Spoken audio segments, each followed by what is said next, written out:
లక్ష్మి కోసం. చూడండి జయదేవ్ గారు, ఇప్పటికే చాలా టైం వెయిట్ చేశాం.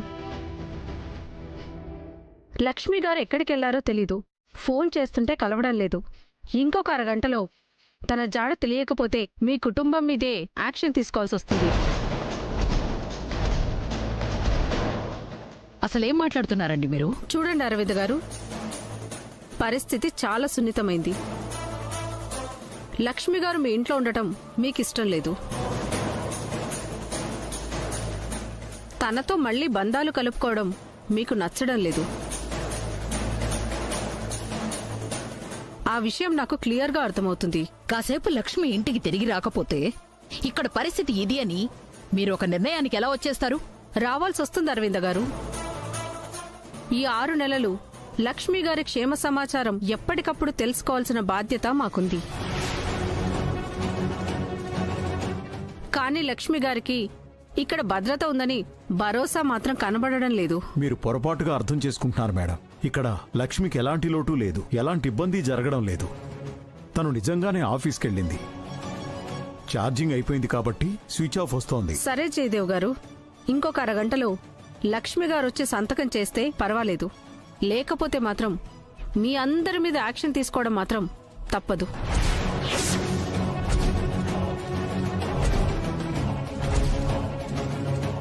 అయినా లక్ష్మి చెప్పా పెట్టకుండా వెళ్ళిపోతే మమ్మల్ని బెదిరిస్తారేంటి?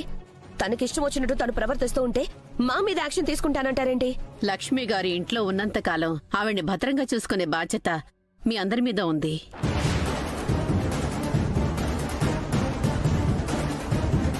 ఈ రోజు ఆవిడిక్కడికి తిరిగి రాకపోయినా, ఆవిడకి ఏమైనా అయినా దానికి మీరందరూ కారణమని కోర్టు పరిగణిస్తుంది.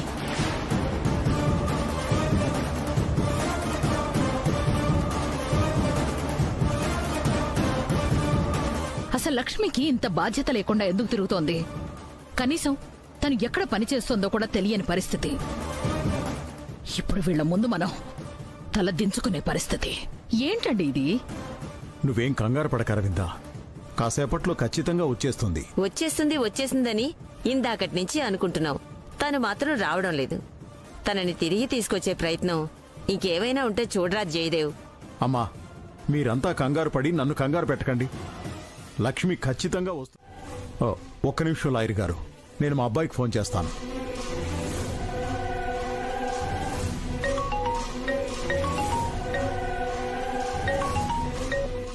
Hello dad. హలో మిత్ర, ఎక్కడున్నావు? ఆఫీస్ నుంచి వస్తున్నాను డాడ్. ఏమైంది? ఏం లేదు మిత్ర, లక్ష్మి ఇంకా ఇంటికి రాలేదు. లక్ష్మి ఇంకా ఇంటికి రాలేదా? ఫోన్ స్విచ్ ఆఫ్ వస్తోంది. లక్ష్మి కోసం ఎస్ఐ గారు లాయర్ గారు వచ్చారు. లక్ష్మి కోసం ఎస్ఐ లాయర్ రావడం ఏంటి? అవును మిత్ర, ప్రతివారం వచ్చి లక్ష్మి దగ్గర సంతకం తీసుకుంటారు కదా, అలాగే వచ్చారు.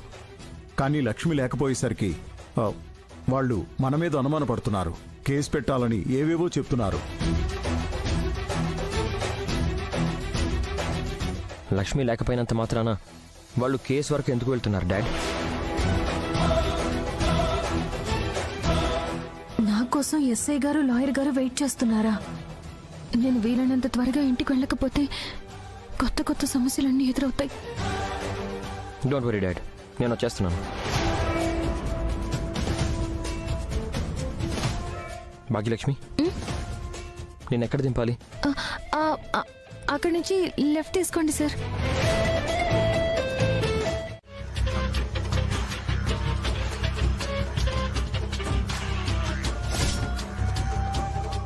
ఆగు లక్ష్మి.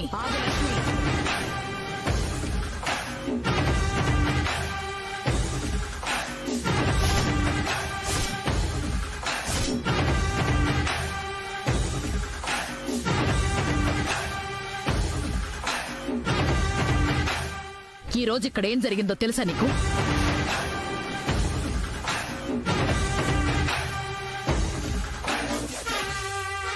నీ మూలంగా ఈ కుటుంబం మీద మరోసారి మచ్చపడబోయింది.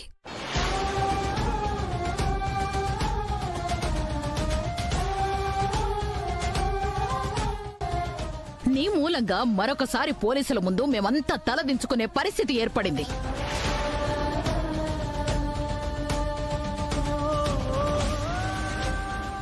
దానికి కారణమైన నువ్వు మాత్రం కనీసం అందర్నీ క్షమాపణ అడగాలని కూడా లేకుండా నీ దారిన నువ్వు వెళుతున్నావు.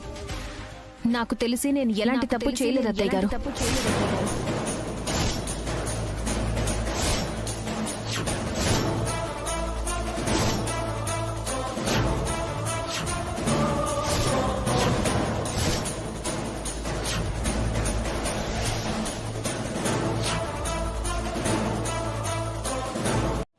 అసలు ఏంటత్తయ్య గారు ఇదంతా? జరిగిన దాన్ని అర్థం చేసుకోవడానికి ప్రయత్నించాలి, అంతేకాని మీరంతా ఏంటి రాద్ధాంతం చేయడానికి ప్రయత్నిస్తున్నారు? ఇది రాద్ధాంతం కాదు లక్ష్మి. నీ హద్దులు ఏంటో నీకు తెలియజెప్పటం, నువ్వు ఎంత పద్ధతిగా నడుచుకోవాలో నీకు ఒకసారి గుర్తు చేయటం.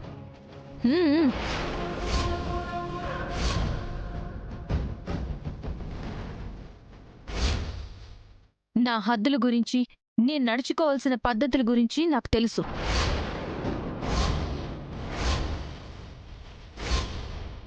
ఎవరో చెప్తే నేర్చుకునే పరిస్థితుల్లో నేను లేను.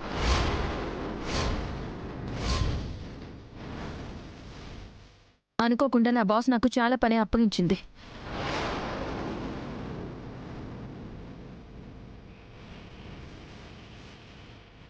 అది అవ్వడానికి నాకు చాలా టైం పట్టింది.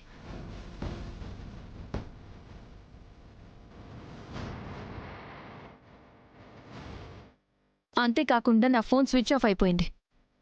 అనుకోకుండా జరిగిన వాటిని అర్థం చేసుకోవడానికి ప్రయత్నించండి. చూసావా అక్క, మాటకి మాట ఎలా సమాధానం చెప్తుందో? మనసుని అర్థం చేసుకోలేని పరిస్థితుల్లోనే మాటకు మాట సమాధానం చెప్పే పరిస్థితి వస్తుంది చిన్నత్తయ్య గారు. అసలు ఇవన్నీ ఎందుకు? నువ్వు ఎక్కడ పనిచేస్తున్నావో అది చెప్పు. రేపెప్పుడైనా ఇలాంటి పరిస్థితి ఎదురైతే కనీసం మేం ఫోన్ చేసే అవకాశం ఉంటుంది. నువ్వెక్కడ పని చేస్తున్నావో అక్కడికే ఈ పోలీసుల్ని పంపించే మార్గమైనా దొరుకుతుంది. చెప్పు లక్ష్మి, ఎక్కడ పనిచేస్తున్నావు?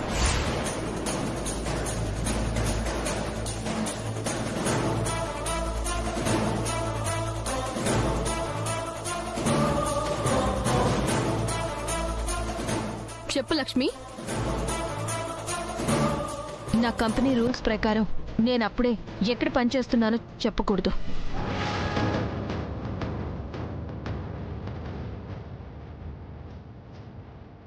దయచేసి మళ్ళీ మళ్ళీ అదే అడిగి నన్ను ఇబ్బంది పెట్టకండి. మామ్ అడిగిన దాంట్లో తప్పేముంది లక్ష్మి? నువ్వెక్కడ పని చేస్తున్నావో చెప్తే ఓ పని అయిపోతుంది కదా. నన్ను అర్థం చేసుకోండి మిత్రగారు. మీ కంపెనీకి కూడా కొన్ని నియమ నిబంధనలు ఉంటాయి కదా. అలాగే నేను పనిచేసే కంపెనీకి కూడా కొన్ని నియమాలున్నాయి. ఆ నియమాలకి లోబడే నేను అక్కడ పనిచేయాలి.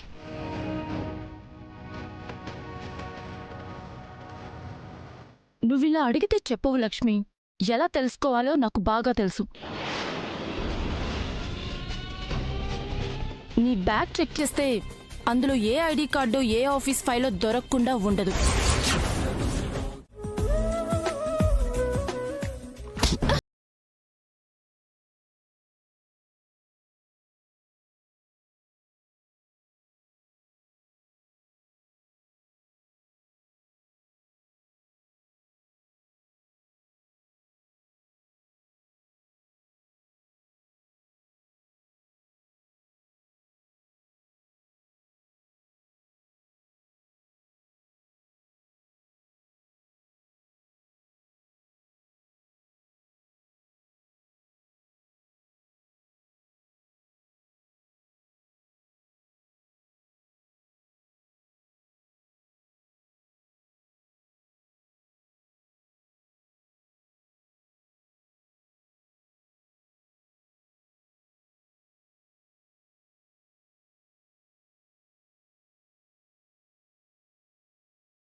ఇదిగో తాగు.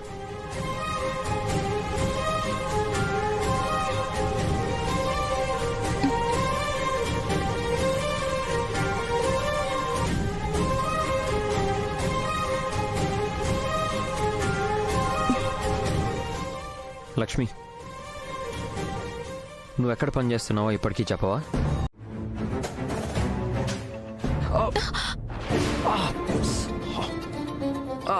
అయ్యో మిత్ర గారు, మిత్ర, అయ్యో మిత్ర గారు,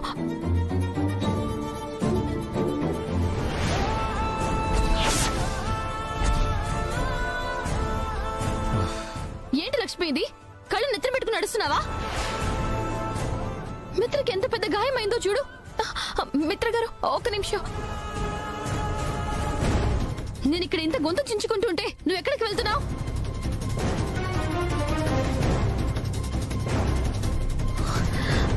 మిత్ర, మిత్ర గారు చెయ్యటివ్వండి. నీకు ఎంత పొగురు కాకపోతే నేనిటు మాట్లాడుతున్నా నీ మటికి నువ్వు పని చేసుకుంటున్నావే కాని నా మాటకి సమాధానం చెప్పట్లేదేంటి? ఇప్పుడు నీకు ఏం సమాధానం కావాలి మనిషా? నీకు ఒక్క క్షణం కూడా కాలు కుదురుగా ఉండదా? ఇల్లంతా నీదే అన్నట్టు గిలగిలా తిరుగుతూ ఎవరో ఒకరి మీద పడుతూనే ఉంటావా? చూడు మనిషా, నేనేది కావాలని చేయలేదు. అనుకోకుండా జరిగిన దానికి ఎందుకు అంతగా అరుస్తున్నావు? లక్ష్మి, తప్పు చేసినప్పుడు తప్పు చేశానని ఒప్పుకో. అంతేగాని సమర్థించుకోవడానికి, సమస్యని పెద్దది చేయడానికి చూడకో. పిన్ని, జరిగింది చిన్న విషయం, దీన్ని ఇక్కడితో వదిలేయండి. చిన్న విషయం ఏంటి? చిన్న విషయం ఈవిడ గారి ఇంట్లోకి వచ్చినప్పటి నుంచి చూస్తున్నాను. నీకు ఏదో ఒక ప్రమాదం జరుగుతూనే ఉంది, ఏదో ఒక గాయం తగులుతూనే ఉంది.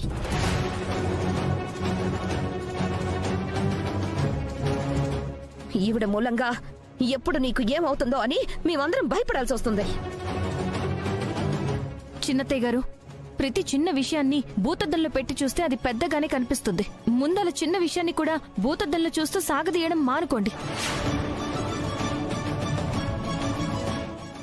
చూసావా మిత్ర, పెద్దవాళ్ళ గౌరవం కూడా లేకుండా, బుద్ధి లేకుండా ఎలా మాట్లాడుతుందో? మనీషా, ఏదో పొరపాటున జరిగి ఉంటుందిలే, దానికి ఇన్ని మాటలెందుకు, ఇంత గొడవ ఎందుకు? మీకు తెలియదు బామ్మగారు, ఈ గొడవలన్నీ సృష్టించేదే ఈ లక్ష్మి.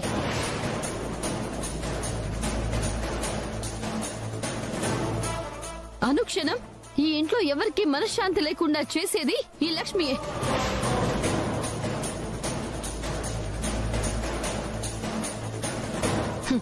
ఈ మాత్రం స్ట్రాంగ్ డోస్ ఇస్తే కానీ ఆవిడ కాలికి కుదురు రాదు, బుర్రకి బుద్ధి రాదు. మనీషా ప్లీజ్.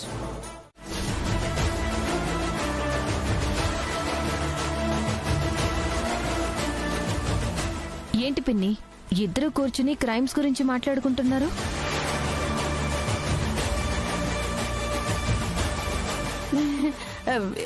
ఏం లేదు లక్ష్మి, ఇందాక శాలు ఏదో క్రైమ్ సస్పెన్స్ థ్రిల్లర్ మూవీ చూసిందట, దాని గురించి చెప్తోంది. నువ్వేంటి ఇలా వచ్చా? ఏం లేదు పిన్ని, జానుని నానిని చూసి చాలా రోజులైంది కదా, ఒకసారి చూసి వెళ్దామని వచ్చాను. ఇంతకీ జాను ఏది?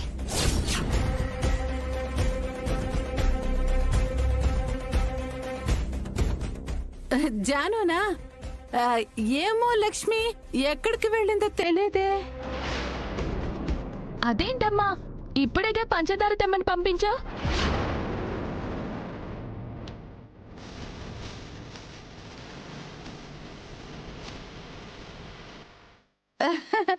ఓ, పంచదారకి పంపించాను కదా, నిన్ను పంపించాల్సిందే, పీడ పోయేది.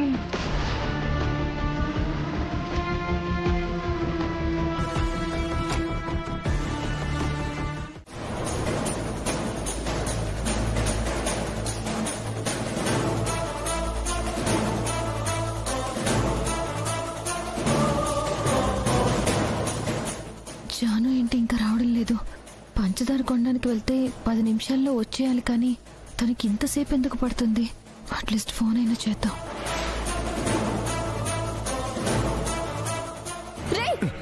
వదలండ్రా! రేయ్ వదలండ్రా!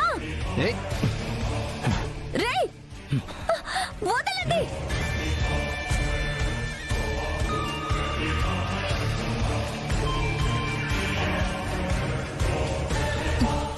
జాను తన ఫోన్ ని ఇంట్లోనే వదిలేసినట్టుంది. షాప్ కూడా దగ్గరే, కానీ వెళ్ళి రావడానికి జానుకి ఎందుకింత టైం పడుతుంది? అసలు ఎవర్రా మీరంతా? నన్ను ఎందుకు ఇక్కడికి తీసుకొచ్చారు? దయచేసి నన్ను వదిలేండ్రా! చూడు, నువ్వు వెళ్ళాలనుకుంటే వెళ్ళలేవు. మేం పంపిస్తేనే వెళ్ళగలవు. కాబట్టి పిచ్చి పిచ్చి పనులు చేయకుండా ఒక పక్కన కుక్కిన పెయిన్లా కూర్చో. అసలు మీరు నన్ను ఎందుకు ఇక్కడికి తీసుకొచ్చారు? నాతో మీకేం పని? ఏయ్, సైలెంట్గా ఉంటావా లేకపోతే ఇప్పుడే నీ ప్రాణం తీసేయమంటావా? నా గురించి నీకు పూర్తిగా తెలీదు. చిరాకు వచ్చిందంటే ఇక్కడికిక్కడే చంపి పాతేస్తాను. సైలెంట్గా ఉండు. రేయ్, దాన్ని తీసుకుపోండి. అలాగేనా? లక్ష్మి, నువ్వెప్పుడు వచ్చావమ్మా? ఎలా ఉన్నావు? నేను బానే ఉన్నాను బాబాయ్. ఇందాకే వచ్చాను. ఏంటమ్మా విశేషాలు? ఏం లేదు బాబాయ్, తమ్ముణ్ణి చెల్లిని చూసి చాలా రోజులవుతుంది కదా, అందుకే చూడ్డానికని వచ్చాను. తమ్ముడేమో ట్యూషన్కి వెళ్ళాడంట, కానీ జానుయే షాప్కి వెళ్ళి చాలా సేపు అయింది, ఇంకా రాలేదు. అదేంటమ్మా, షాప్కి వెళ్ళి ఇంకా రాకపోవడం ఏంటి? నాకు అదే అర్థం కావడం లేదు బాబాయ్. నేనొచ్చి చాలా సేపు అయింది. నువ్వేం కంగారు పడకమ్మా, నేను ఒకసారి వెళ్ళి షాప్ దగ్గర అడిగేసి వస్తాను, సరేనా? సరే బాబాయ్. అంత పక్కగా కిడ్నాప్ చేశాక ఇంకా ప్లాన్ ఫ్లాప్ చేస్తాడని ఎలా అనుకుంటున్నావమ్మా? డబ్బులు అడుగుతాడులే, నువ్వు కూడా కంగారు పడకు.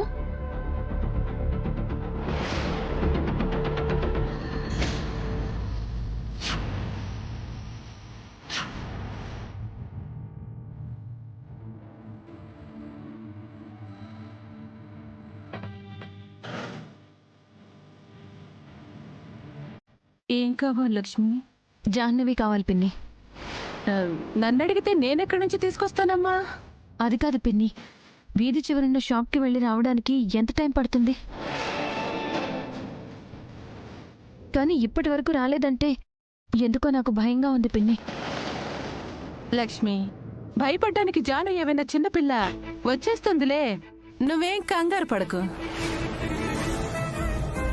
పదవే.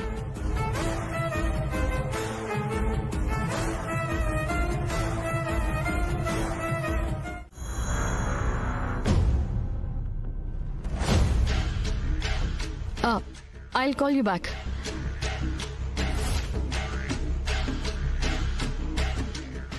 లక్ష్మి ఇంట్లో లేదు. రూమ్లోకి దూరి చక్కబెట్టడానికి, తన గుట్టు రట్టు చేయటానికి ఇదే సరైన టైం. లక్ష్మి ఎక్కడ పనిచేస్తుందో తెలుసుకోవడానికి పర్ఫెక్ట్ టైం.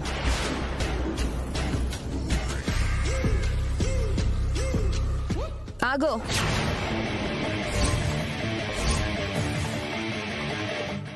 మనీషా, ఇక్కడేం చేస్తున్నావు? ఆంటీ, లక్ష్మి ఇంట్లో లేదు కదా, ఇదే మనకి సరైన అవకాశం. తను ఎక్కడ పనిచేస్తుందో తెలుసుకోవడానికి ఏదో ఒక ఆధారం దొరుకుతుంది, ఏదో ఒక రుజువు మన కంట పడుతుంది. అవును మనీషా, నేను ఈ విషయం గురించే మర్చిపోయాను. ఈ రోజుతో లక్ష్మి దాచిపెడుతున్న గుట్టు బయట పెట్టాల్సిందే. దేవయాని,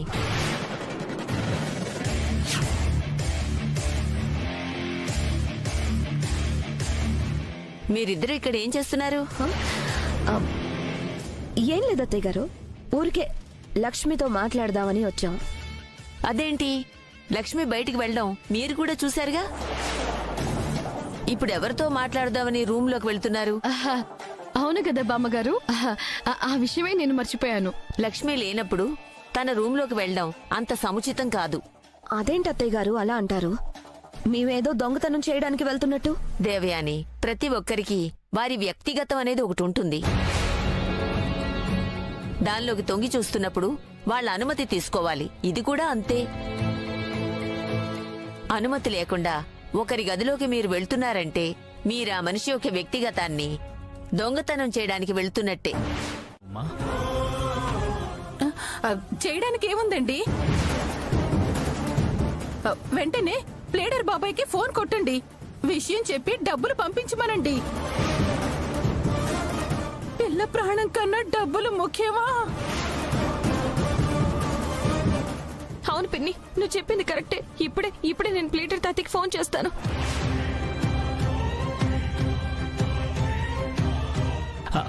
స్పీకర్ ఆన్ చేయమ్మా.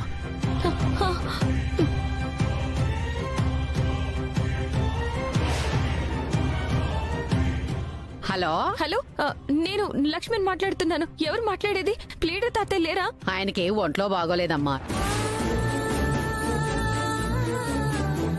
2 రోజుల బట్టి కళ్ళే తెరవడం లేదు.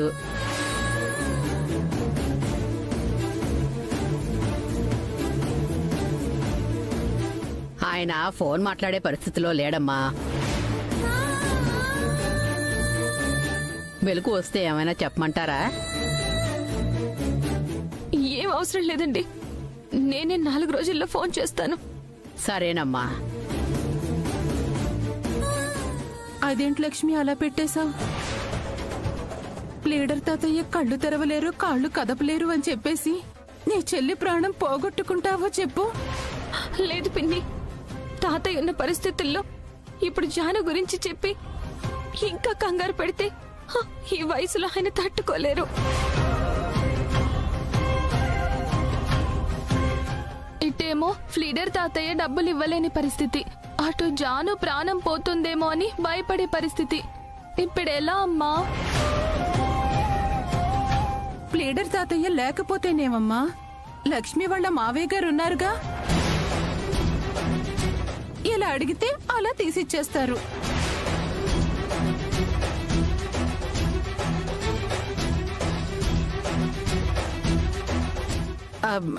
లక్ష్మి, ఇక నువ్వేం ఆలోచించకమ్మా, వెళ్ళి మీ మావయ్య గారిని అడుగు. జాను ప్రాణం ప్రమాదంలో ఉంటే ఆయన మాత్రం ఆలోచిస్తారా చెప్పు?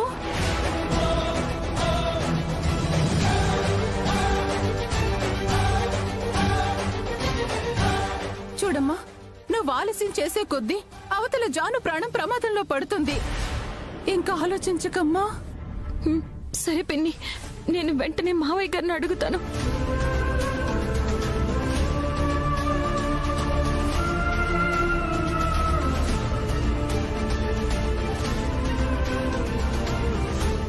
లక్ష్మి, ఏమైందమ్మా?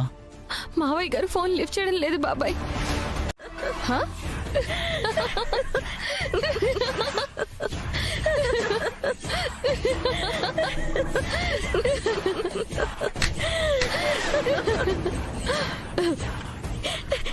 ఏంటి లక్ష్మి, 20 లక్షలు కావాలా?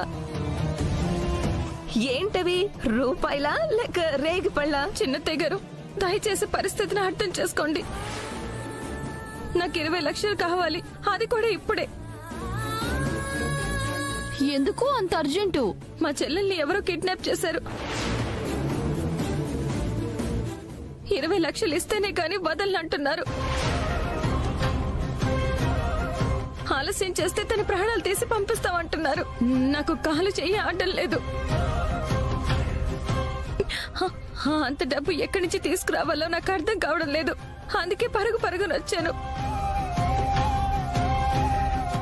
ప్లీజ్ చిన్నత్తయ్య గారు, ఆ డబ్బు ఎలాగోలా సర్దండి. ఏంటి లక్ష్మి, ఇదొక కొత్త నాటకమా? డబ్బుల కోసం భలే దారించుకున్నావే. లేదు చిన్నత్తయ్య గారు, నేను నిజమే చెప్తున్నాను. నేను డబ్బులు పట్టుకెళ్ళడం ఆలస్యం అయితే నా చెల్లెలు ప్రాణాలతో మిగలదు. ఇక చాలు లక్ష్మి, నువ్వు ఇంత బాగా డ్రామాలు చేస్తావా? డబ్బుల కోసం ఇంత దిగజారిపోతావా? అయినా నాకొక విషయం అర్థం కావడం లేదు లక్ష్మి. మొన్న నెక్లెస్ విరిగిపోయిందని నాకివ్వాల్సిన డబ్బుల కోసం ఉద్యోగంలో జాయిన్ అయ్యావు. ఎందుకు అంటే, నిజాలు చెప్తాను, నిజాయితీగా సంపాదిస్తాను, నా సంపాదనతోనే అప్పు తీరుస్తాను అని ఏవేవో ప్రగల్భాలు పలికావు. ఇప్పుడేంటి ఇలా డబ్బుల కోసం మా ముందు చేయి చేస్తున్నావు? ఇదేనా నీ ఆత్మాభిమానం? చూడు లక్ష్మి, నువ్వు అడగ్గానే లక్షలు లక్షలు తెచ్చి నీ చేతిలో పెట్టడానికి ఇక్కడెవరూ సిద్ధంగా లేరు.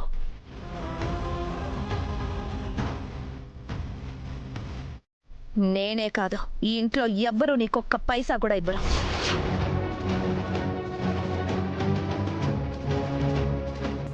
ఎందుకో తెలుసా? అందరి దృష్టిలో నువ్వు ఈ ఇంటి మనిషివి కాదు, ఈ ఇంటి కోడలు అంతకన్నా కాదు.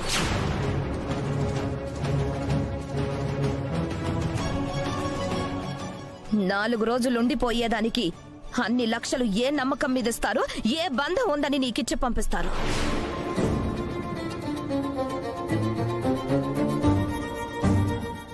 డబ్బులు సంపాదించుకోవడానికి ఇలాంటి చీప్ ట్రిక్స్ కాకుండా ఇంకేమైనా నమ్మగలిగే నాటకాలు వేసుకో. అండర్స్టాండ్? ఈ కిడ్నాప్ సీక్వెన్స్ అయ్యేంత వరకు ఇలా శనగలు తింటూ సరదాగా గడిపేయడం తప్ప మనకు పెద్ద పనే ఉందే. అయితే లక్ష్మి డబ్బులు అడగడానికి వాళ్ళ ఇంటికి వెళ్ళింది కాబట్టి ఖచ్చితంగా డబ్బులు వచ్చేస్తాయంటావా? లక్ష్మి జాలిమోహం చూసైనా వాళ్ళు కాసిన డబ్బులు రాలుస్తారులే.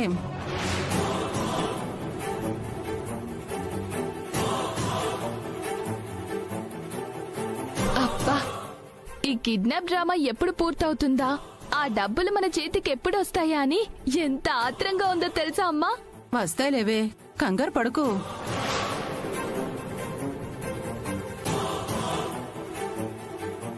అదృష్టలక్ష్మి వచ్చేటప్పుడు అలాగే అడుగులు అడుగు వేసుకుంటూ వస్తుంది. మనమే కాస్త ఓపికతో ఎదురు చూడాలి.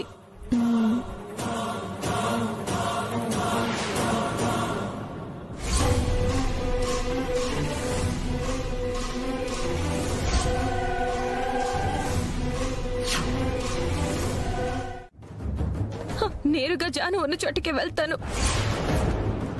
వాళ్ళని బతిమాలో బామాలో అవసరమైతే పోరాడో ఏదో విధంగా జానుని నేను కాపాడుకుంటాను.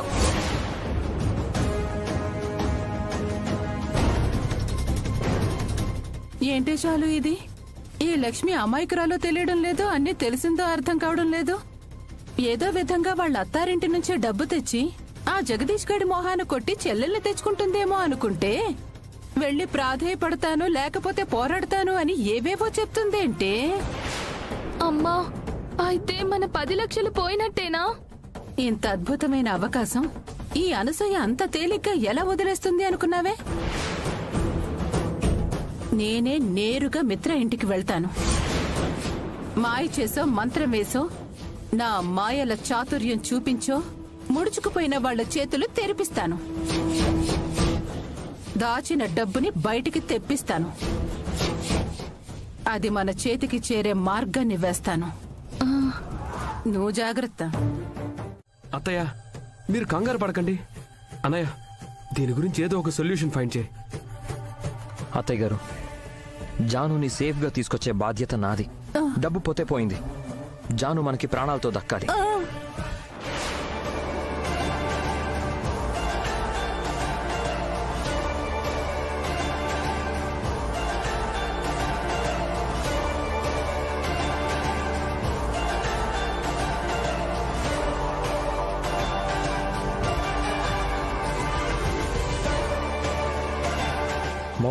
నేను వెళ్ళి జానుని తీసుకొస్తాను. మిత్ర, ఒక్క నిమిషం ఆగు. నువ్వు వెళ్ళడానికి వీల్లేదు.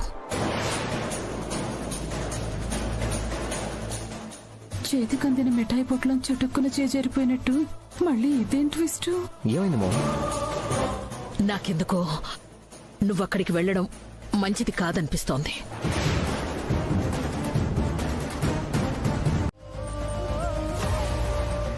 అన్నా, కొంచెం ఆటోని స్పీడ్ గా పోనిస్తారా? అవతల చాలా అర్జెంట్ పని ఉంది. కొంచెం ఒంట్లో బాగాలేదమ్మా, ఏమీ అనుకోకు, ఫాస్ట్ గానే వెళ్తానులే.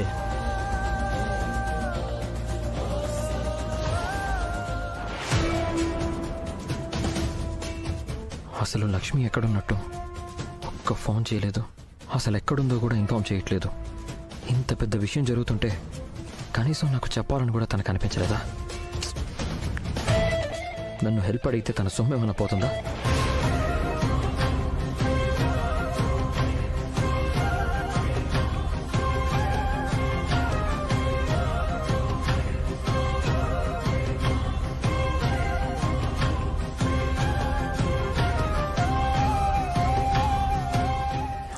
పికప్.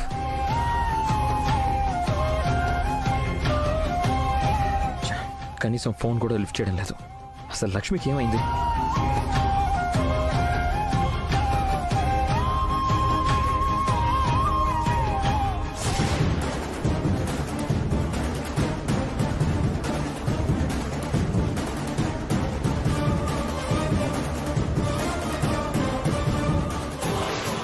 అన్నా, నువ్వు ఇంత కష్టపడి పెద్ద ప్లాన్ వేసావు. 10 లక్షలు చేతికొస్తే వాటిని ఆ గంగాధర్ గాడికి ఇచ్చేసి అప్పు తీర్చేసుకుంటావు. చివరికి నీకు మిగిలిందేంటన్నా? అంతకన్నా విలువైంది నాకు దొరుకుతుందిరా. విలువైందా? ఏంటన్నా? లక్ష్మి.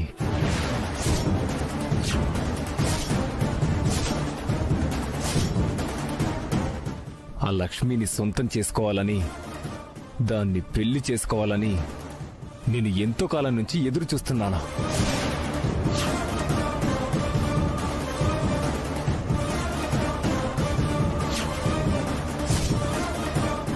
అదే గాని నా చేతికి చిక్కితే దానికి నేను మొగుడినైపోతా. ఇక నాకు తిరిగే లేదు. అయితే వీడు ఖచ్చితంగా జగదీషే. అక్కని పెళ్లి చేసుకోవాలని, అక్కని ఎలా అయినా తన సొంతం చేసుకోవాలని చూసేది వాడే. అయితే పెద్ద ప్లానే వేసావన్నా? అవునరా, కేవలం 10-20 లక్షల కోసం ఇంత రిస్క్ చేస్తాననుకున్నావా? టార్గెట్ పెద్దది కాబట్టి రిస్క్ కూడా పెద్దదైనా ఆలోచించకుండా దిగాను. ఈ జగదీష్ గాడికి అక్క ఎట్టి పరిస్థితుల్లోనూ చిక్కకూడదంటే నేను వీడి చేతిలో నుంచి తప్పించుకోవాలి.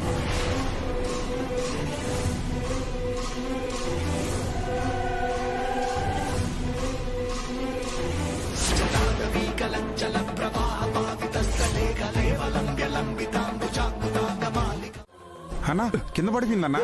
దాన్ని పైకి లేపండ్రా. ఎత్తరా.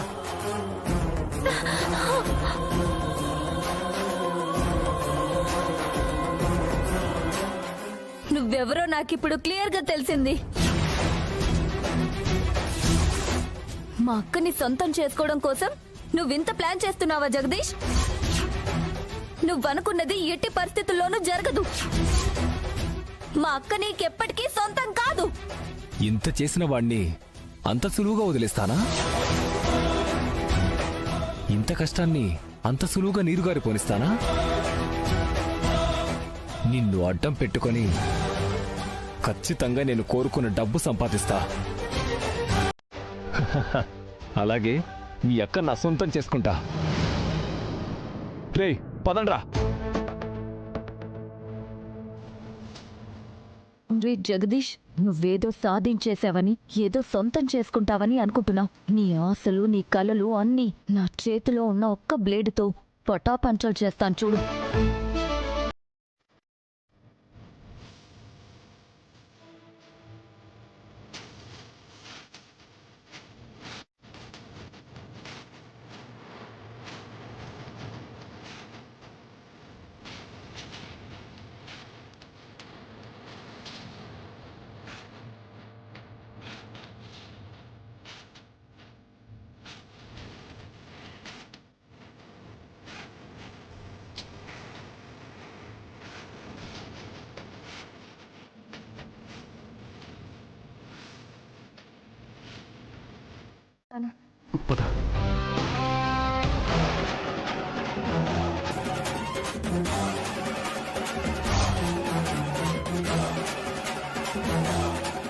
చేతులు వదలరా. చేతులు చెయ్యొదలరా. చెయ్యొదులు.